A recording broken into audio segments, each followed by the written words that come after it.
Yari, yari dito si Bongbong Marcos. Binulgar na siya ni Singson.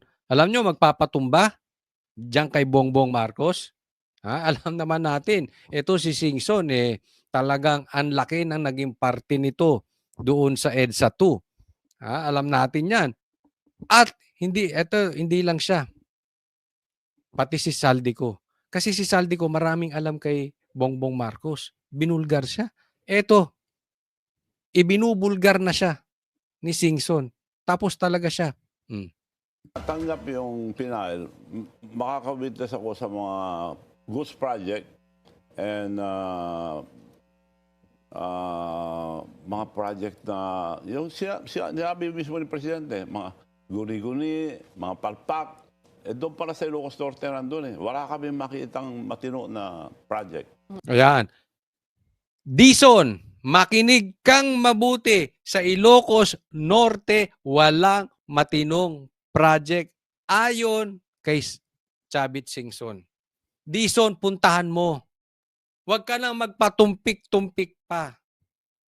Huwag ka nang puro excuses. Puro ka excuses. Gawa na, punta na. Ang dami mo nang pinuntahan yung Ilocos Norte, hindi nyo papuntahan. Kasi si Saldico, ang palusot nitong mga animal na to, kailangan daw muna manumpa bago makapag-testify. Bago maging witness. Dito, yari sila dito kay Chavit. Manunumpa to kasi makakapunta ron. Hindi takot kay Bongbong Marcos. Kung makalusot man sila kay Saldico, tapos sila dito kay Singson. Simple lang naman. Ungkatin mo lang naman yung proyekto sa Ilocos Norte, tapos na Baka hindi lang si Bongbong Marcos, damay pa yung anak.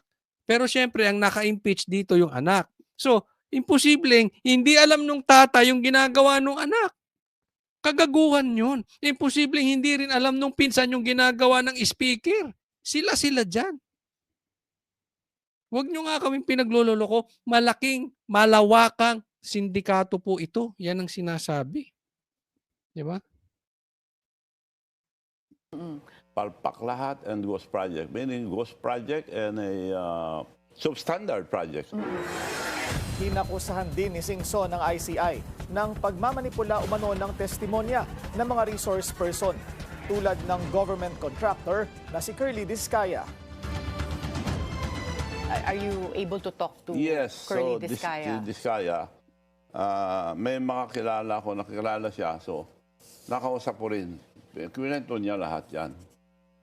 Kasi paano kami magte-testify, binabago ang statement namin, sabi nila. So, ayan. Nagte-testify ang Discaya against dito kay Bongbong Marcos. Binabago yung statement nila. Kaya nga naman, di ba, ang pinilit nilang gawing state witness nitong si Bernardo. Dahil si Bernardo hindi tinuturo yung, pasimple na lang natin, hindi tinuturo yung mastermind. Sino tinuturo nitong si Bernardo? Yung fall guy. Gaya ni Bong Revilla.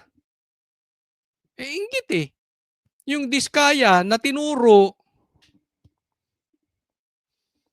itong sila Saldico, itong tinuro ito sila Tambi,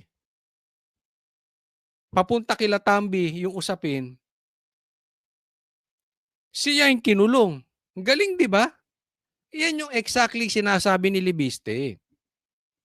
Pag nagsasalita ka laban sa gobyerno, ikaw ang kinukulong. Pero pagkakuntsaba ka, laya ka. Sige, tuloy nyo lakaw. Sige lang. dapat sila ang testigo dahil sila nakakaalam mga binigyan. Manatiling nakatutok. Next po. Ito, pag-usapan natin tong bakla, di umano. Di umano, ha? Di umano. Tingnan natin.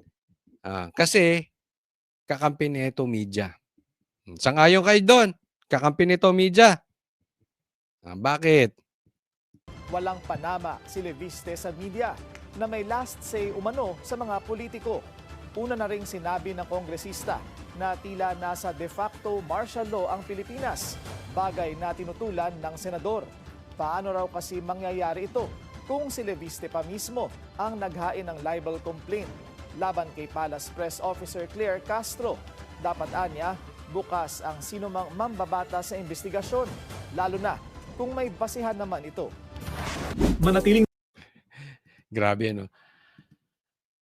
Ang sabi ni Lacson, okay, huwag ka raw makipag-away sa media. Kasi may last say ang media. Abay, bakla nga ito. Bakla nga ito. Di ba? Eh, pagka ganito ang senador natin, paiikutin ka ng media. Ay, pag natakot ka sa mga pag pusong mamon ka, pag malambot ang puso mo, pag onion skin ka, paiikutin ka na, ay makikita nila, ato si Lacson, takot ito. Oh. Sige, bakbakan natin. Oh, ito gusto nating optics, di ba? Kokontrolling ka ng mga media. Hindi mo alam 'yon? Pag hindi ka nila type, oy, halimbawa, yung media, galit sa Duterte. Halimbawa lang ito Kasi pinasara yung kanilang istasyon. Babakbakan ka ng babakbakan yan. No, para ikaw pumihit. Bakit? Kasi hindi ka tumatayo doon sa pinapaniwalaan mo. Sumasayaw ka sa media.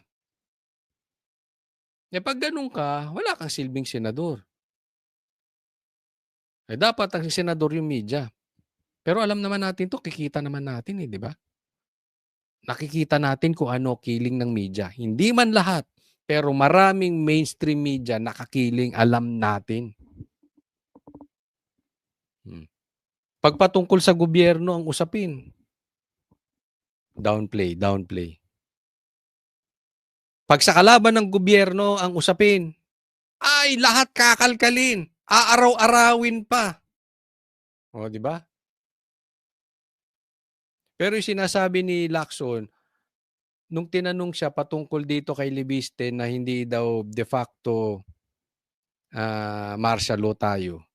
Hindi tayo de facto martial law. Impacto martial law tayo ngayon. Impacto kasi nagpapalakad. Hindi raw totoo yun. Dahil ang dahilan niya kasi nakapagdemanda pa si Leviste kay Claire. Ganun ba yun? Eh paano yung sinasabi ni Leviste?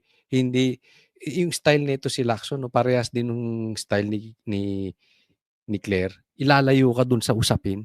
Baklang-bakla di ba? Bakit hindi mo tingnan, ano ba sinabi ni Leviste, naalala nyo? Na-discuss natin ito kahapon. Kaya daw mayroon tayong de facto martial law ay ginigipit yung mga nagsasabi at na nagsasalita tungkol sa baho na ginagawa ng gobyernong ito. Sa madaling salita, pagkalaban, dinidemanda, ginigipit kung ano-ano. Pero, pagkakampi nila, bigyan ko kayo halimbawa, bakit si Tambin dami nagtatanggol? Tinuturo na siya lahat. Hanggang ngayon, ang dami pang pumoproteksyon sa kanya, Lacson. Ang daming magnanakaw sa Congress. Bakit yung mga senador ang pinag-iinitan nyo? Inunan nyo na si Cheese. Sinunod nyo si Senator, si Revilla. Tapos isusunod nyo pa sila Villanueva, etc. Pero yung mga congressman, di ba? Yun yung ibig sabihin ni Leviste. Ikaw naman, nagpunta ka dun sa demanda kay Claire. Di ba? Malabo talaga to si Lacson.